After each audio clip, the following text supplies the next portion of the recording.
முதல்ல இவரெல்லாம் ஒரு மாற்றே இல்லைன்னாங்க.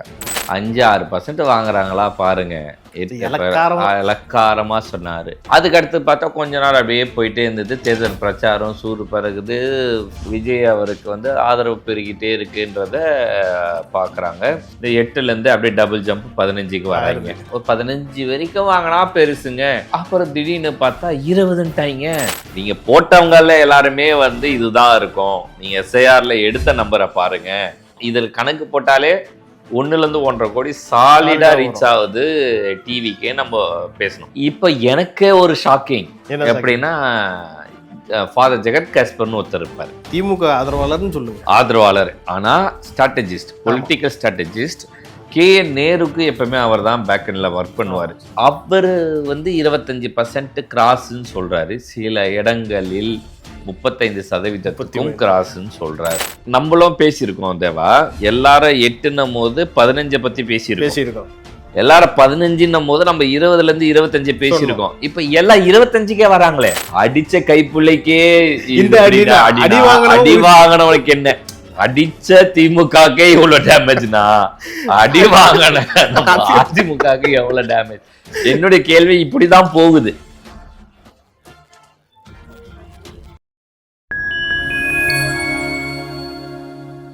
நேயர்களுக்கு வணக்கம்.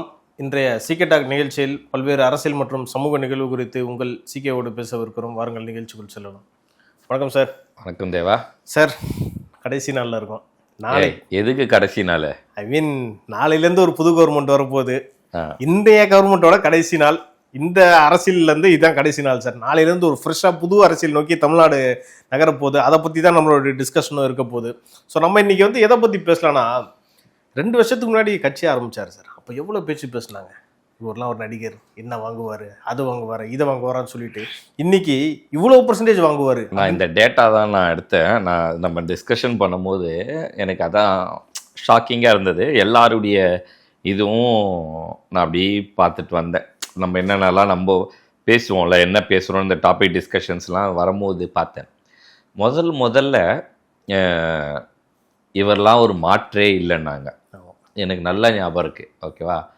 அதுக்கப்புறம் அண்ணன் கோட்டீஸ்வரன் போன்றவர்லாம் 5-6% வாங்குறாங்களா பாருங்க, இலக்காரமாக சொன்னார். அது மாதிரிலாம் இருந்தது. அது ஒரு 8% ரேஞ்சில் சொல்லிகிட்டே இருந்தாங்க. அவ்வளோ வாங்குறாங்களா பாருங்க.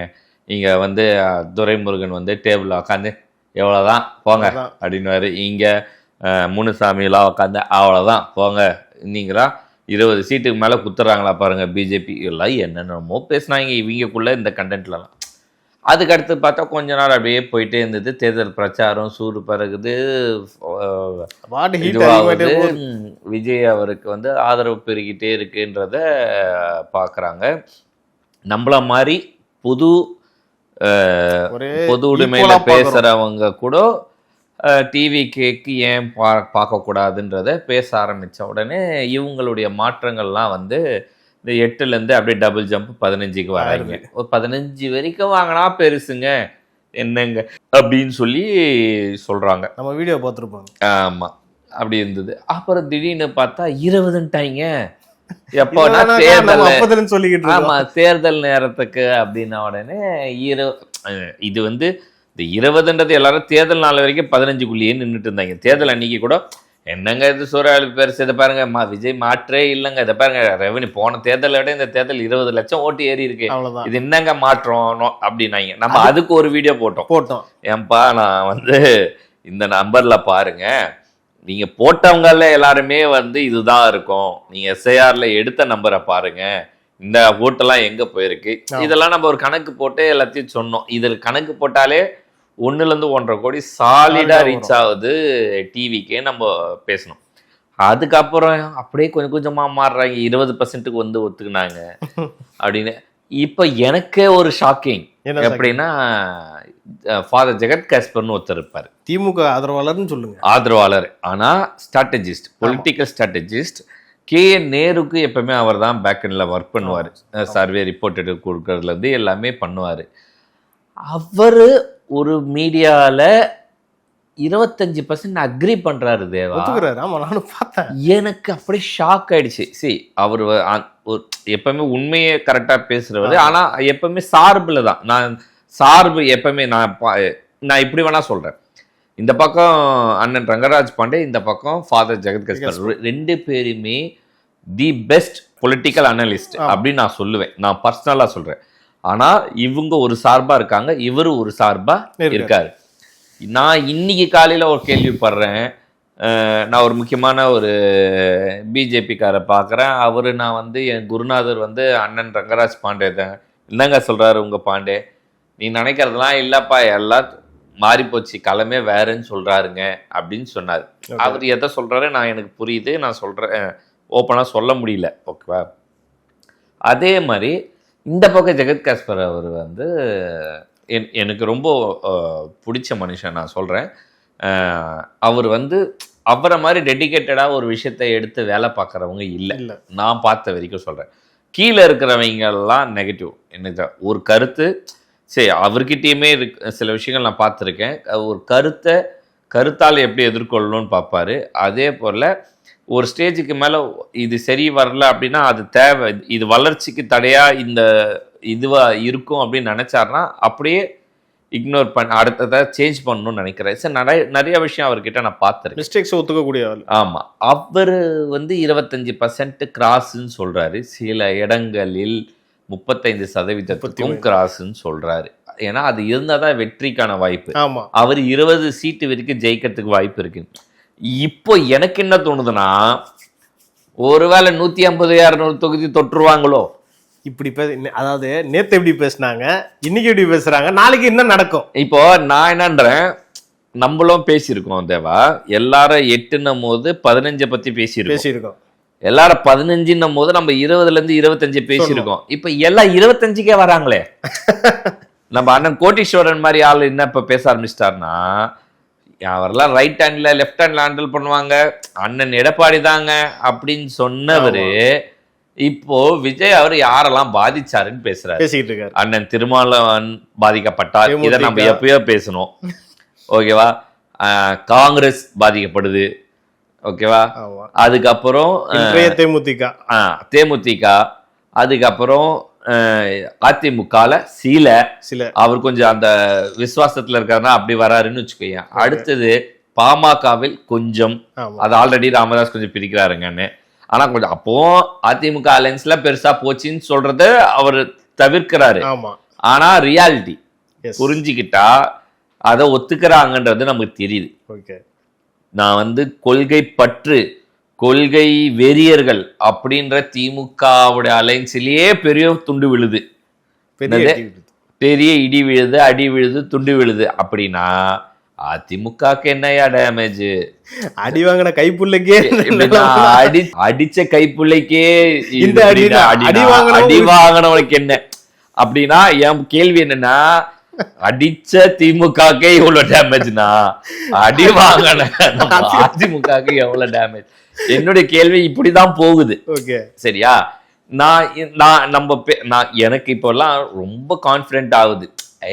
ஆமா, நம்ம அடிச்சு சொல்றதுதான்ப்பா ஏன்னா நம்ம பேசுறது எல்லாமே நடந்துட்டு இருக்கு. நமக்கு எப்பவுமே நமக்கு ஒரு செகண்ட் ஒப்பீனியன் இருக்கும்ல, நடக்கலன்னா ஏன்னா பொலிட்டிக்கலா நான் ரொம்ப பயந்து தான் நான் பேசுறேன்னு வச்சுக்கேன். ஆனா எனக்கு இன்னைக்கு என்ன தைரியம் வந்துச்சுன்னா, நம்ம என்ன வேணா பேசலாம் போல இருக்கு. நம்ம இன்னைக்கு சொல்லிட்டு கூட நாளைக்கு இல்லைன்னா அதை மாத்தி சொல்லலாம், அதுக்கு 4 கருத்து சொல்லலாம் போல. புரியுதா நான் சொல்றது? அவதூறு கணக்குல நம்ம இருக்க அப்சர்வேஷனை சொல்றோம். இவங்க எல்லாம் அவதூறு பரப்புனவங்களே தைரியமா பேசும்போது நம்ம நியாயமா நியூட்ரலா பேசணும். நம்ம ஏன் பேசக்கூடாது? தப்புனா நம்ம திருத்திக்க போறோம், சொல்ல போறோம், அவ்வளவுதான். சரி, நம்ம சொன்ன எல்லாமே கரெக்டா நடந்திருக்கு. நான் அண்ணாமலை அண்ணன் மாத்தினது தவறுன்னு சொல்லியிருக்கோம். இன்னைக்கு அந்த தலைமை அதை ஃபீல் பரிசீலனை பண்ணியிருக்காங்க. ஓகேவா?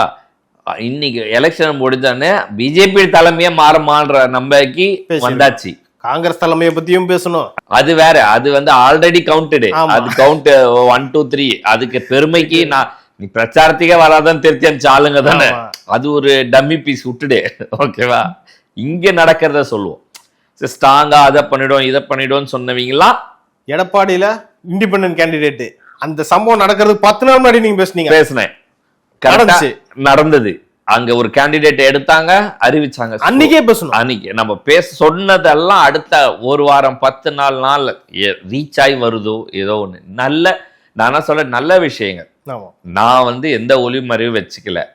நான் நடக்கணும். நான் விஜய் அவருக்குமே சில விஷயங்கள் சொல்றேன். நான் இப்ப கூட சொல்றேன், இத்தனை பேர் ஜெயிச்சுட்டாங்கன்னா இவங்க எல்லாம் யாருன்ற பயம் எனக்கு இருக்கு. ஓகேவா? எனக்கு தலைவராவோ தலைமையாவும் ஒருத்தர் செழிச்சிருவாருன்றத நம்பிக்கை இருக்கு. அந்த மாற்றம் அந்த இடத்துல இருக்கு. கீழே இருக்கவங்கள எப்படி கண்ட்ரோல் எடுக்க போறோம்? புரியுதா? இவரால அவங்க வர தொண்டர்கள் பண்ற இதை நம்மளால கண்ட்ரோல் பண்ண முடியாது, ரியாலிட்டி. ஆனா இந்த விஷயத்த எப்படி கண்ட்ரோல் பண்றோம் பயம் எனக்கே இருக்கு. நம்ம ஒருவேளை குருட்டாம்போக்குல 3வது ஃப்ரண்ட் வேணும், ஒரு மாற்றம் வேணும்ன்றதுக்கு ஒருத்தர் ஆதரிச்சிட்டோமா, பட் கீழே இருக்கிறவங்கள நம்ம பார்க்காம விட்டுட்டோமான்ற சிந்தனைகள்லாம் நமக்கு வருது. பட் நானன்றேன், இப்படியே யோசிச்சுட்டே இருந்தா என்ன, மாறட்டுமே. கண்டிப்பா மாறி வரட்டும். வரதுக்கு முன்னாடி நம்ம ஏன் இப்படி நெகட்டிவா யோசிக்கணும்? இல்ல, இருக்கிறத எடுத்து சொன்னா நாளைக்கு பார்த்தாங்கன்னா அவங்க நாளைக்கு சிந்திப்பாங்க சார், அதை மாத்துவாங்க. அதுக்கும் ஒரு விதத்துல நல்லது. நம்ம நல்லா புரிஞ்சுக்கோ, எம்எல்ஏ எல்லாம் ஜெயிக்கிறதுக்கு அவரை பாதுகாப்பா வச்சுக்கோங்கன்னு சொன்னா, நம்ம சொன்ன அடுத்த 3வது நாள் அறிக்கை வருது, எம்எல்ஏ ஜெயிச்சிங்கன்னா பனையூருக்கு வாங்கன்னு சேருங்க.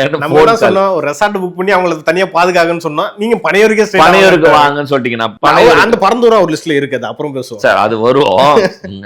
சரி, இது என்ன கூட நான் ஒரு விஷயம் சொல்றேன் தேவை, ஜெயிச்சா கூட வளர்ச்சின்னு ஒண்ணு பார்க்கணும். ஓகேவா? அதை விட்டுடுங்க. நீங்க அதை வச்சு அரசியல் பண்ண வேணாம். அரசியலுக்கு நமக்கு நிறைய விஷயம் இருக்கு, நம்ம செய்ய வேண்டியது, வளர்ச்சிக்கு கொடுக்க வேண்டியது நிறைய இருக்கு, அதெல்லாம் பார்க்கலாம். ஓகேவா? நான் அப்படிதான் நான் அதை பாக்குறேன். நம்ம பரந்தோரை இந்த மாதிரியான டாபிக்ல தனியா வச்சுக்கலாம். இப்போ இருக்கிற நிலவரம், நம்ம நாளைக்கு ரிசல்ட் யாருக்கு வேணா சாதகமா வரும் அப்படின்ற மாதிரி போய், இப்போ எனக்கு சில பேர்லாம் திமுக சார் ஸ்டாலின் ஊருக்கு போயிட்டு ஃபேஸ் டல்லா இருக்கு பாத்தீங்களான்றாங்க. எங்க அதிமுக வாயே திறக்கலைங்க, எங்கெங்க இருக்காங்களாங்கன்றாங்க. ஒருவேளை எடப்பாடி இல்ல இப்பதான் குடும்பத்தோட பழனிக்கு போயிட்டு இருந்தாரு. பழனிக்கு போக வேண்டியதான். ஏன் பழனிக்கே பால் காவடி எடுத்தாலும் அந்த காமெடி அந்த காமெடி மாதிரிதான் நடக்கும் போல இருக்கு. சரியா? தேவா, நான் சொல்றேன், நம்ம ஒரு யாரையும் பாதகப்படாத்தாம சரி சொல்லணும்னு சிலதெல்லாம் சொல்றோம். எனக்கு இப்ப நடக்கிறதெல்லாம் பார்த்தா 25 போனா அதிமுக 60 30 கூட வராது போல இருக்க. எனக்கு என்னமோ டவுட்டா. எதிர்கட்சியா கூட வரலாம் என்ன சார் நீங்க? எதிர்கட்சி டிவிக்கே, ஆளுங்கட்சி டிவிக்கே, இல்லைன்னா எதிர்கட்சி டிவிக்கே, இதுல எந்த மாற்றம் கிடையாது. என்னுடைய இப்ப இருக்கிற காலத்துல பார்த்தா ஆளுங்கட்சியாவும் டிவிக்கே வரும். ஏன்னா அண்ணன் வைகோ இன்னைக்கு ஸ்டேட்மெண்ட் பாத்தியா? பார்த்தேன். அவரு துண்டு, அதாவது தாவ ரெடி ஆயிட்டாருன்னு நினைக்கிறேன். அடுத்து அது துரை வைகோ. நான் சில மதிமுகவுடைய முக்கியமான ஆட்கள் கிட்ட பேசிட்டு இருந்தேன். அந்த ஆள் போன்ல கண்டமணிக்கு, அதாவது நான் பேசல, இன்னொருத்தர் பேசுறாரு, ஸ்பீக்கர்ல போட்டு என்ன கேட்க வைக்கிறாரு. கண்டமணிக்கு திமுக திட்டுறாப்ல அலைன்ஸ்ல. நம்மளைய 4 சீட்ல சுருக்குறாங்க, வெச்சாம்பார் ஒருத்தன் அவங்க சின்னத்துல வெச்சாம்பார் ஒருத்தன் ஆப்புன்றாரு. என்னப்பா ஆப்புன்னா, எல்லா இடத்துல சென்னையில டிவிக்கே பெருசா சொல்லிக்குதுப்பா, திமுக காலி பண்றாரு அவரு. ஆட்டம் போட்டாங்க எல்லாத்துக்கும்.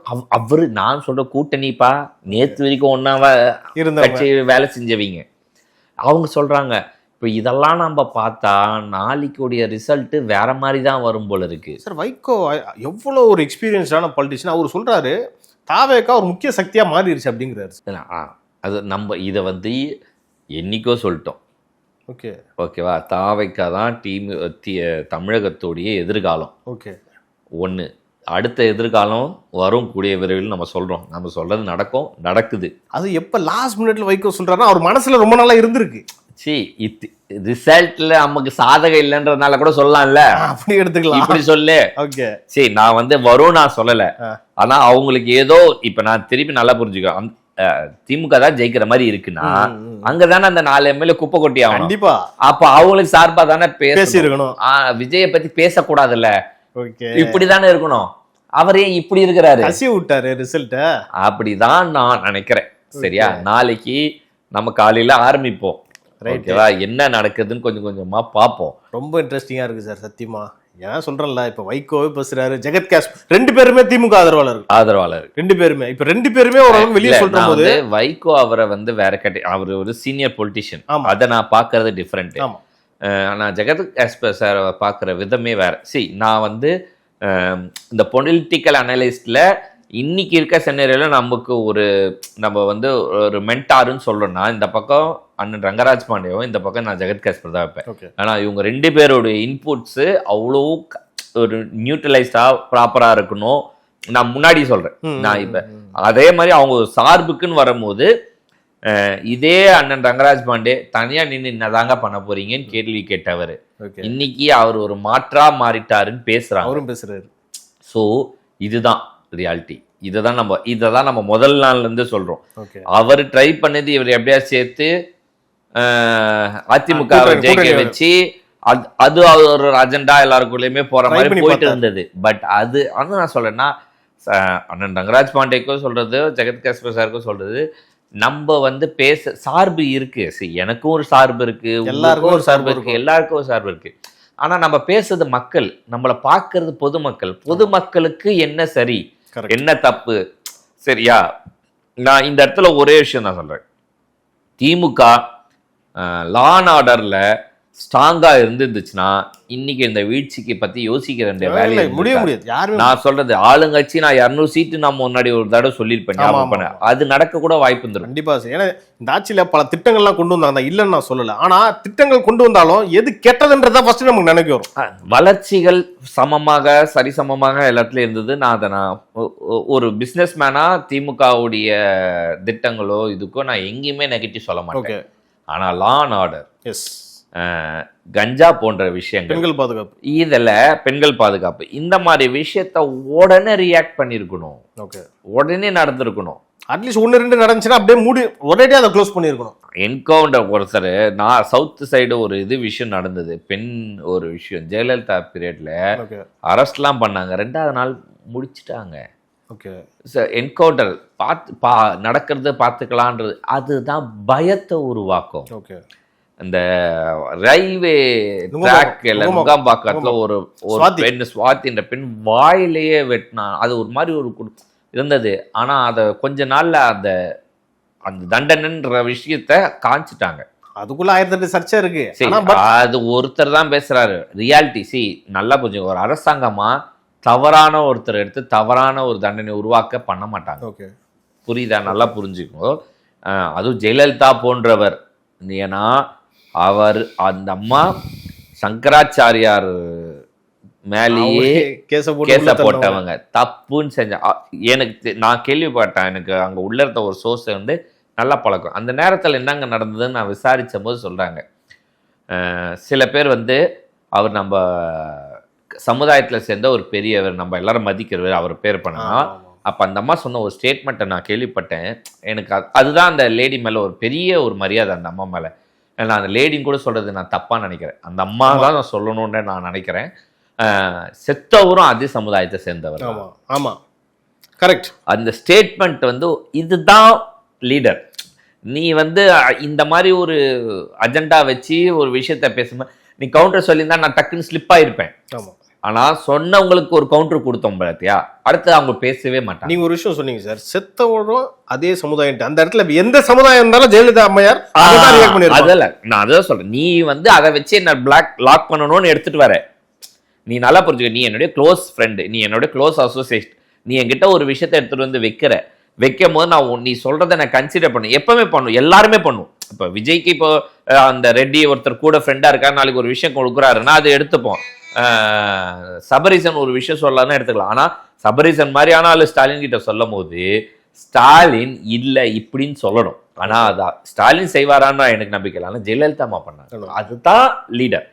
அந்த மாதிரி நான் திரு விஜய் அவரையோ அண்ணாமலை அவரையோ வரணும்னு நான் நினைக்கிறேன். ஓகே சார், அப்படி வந்தா இந்த ஒரு மாற்றம் பெருசா இருக்கும். கண்டிப்பா சார். தொடர்ந்து எனக்கு ஜெயலலிதாவுக்கு மாற்று அண்ணாமலை நான் நினைக்கிறேன். ஓகே. ஆனா ஒரு லீடரா ஒரு நான் திருப்பி சொல்றேன், லீடர்ஷிப்குள்ள வரணும்னா, ஷூட் பொலிட்டிஷியனுக்குள்ள வரணும்னா இந்த 5 வருஷம் விஜய் என்ன பண்றார வச்சு அந்த இடத்துல நம்ம ஒர்க் பண்ணுவோம். ஓகே சார், கண்டிப்பா சார். தொடர்ந்து நம்ம கிட்டத்தட்ட 100 வீடியோஸ் மேல மக்களுக்காக பேசியிருக்கோம் சார். ஒரு உண்மையான தமிழ்நாட்டுக்கு ஒரு மாற்று வரணும்னு பேசியிருக்கோம் சார். நாளைக்கு தெரிஞ்சிடும் தமிழ்நாட்டுக்கு என்னென்ன மாற்று வரப்போகுது, நாளைக்கு யாரு கவர்மெண்ட் ஃபார்ம் பண்ண போறா, எல்லாமே தெரிஞ்சிடும். ஸோ இது வரைக்கும் நம்ம நேயர்களுக்கு வந்து பல விஷயத்த நம்ம சொல்லியிருக்கோம். இதுக்கப்புறம் தான் நமக்கு கடமை இன்னும் அதிகமாக போகுது. புது கவர்மெண்ட் வரப்போகுது, என்னென்ன ஊழல் பண்றாங்க, என்னென்ன விஷயம் பண்றாங்க, என்னென்ன ஸ்கீம்ஸ் கொண்டு வராங்க, என்னென்ன திட்டம் கொண்டு வராங்கன்றதை பொறுத்து மக்களுக்கு இன்னும் பல செய்திகளை நம்ம சுவாரஸ்யமா கொடுக்கலாம். ஸோ முடிச்சுக்கலாம்னு நினைக்கிறேன் சார் நம்ம இந்த எபிசோட. கண்டிப்பா சார், உங்க நேரத்துக்கும் கருத்துக்கும் நன்றி.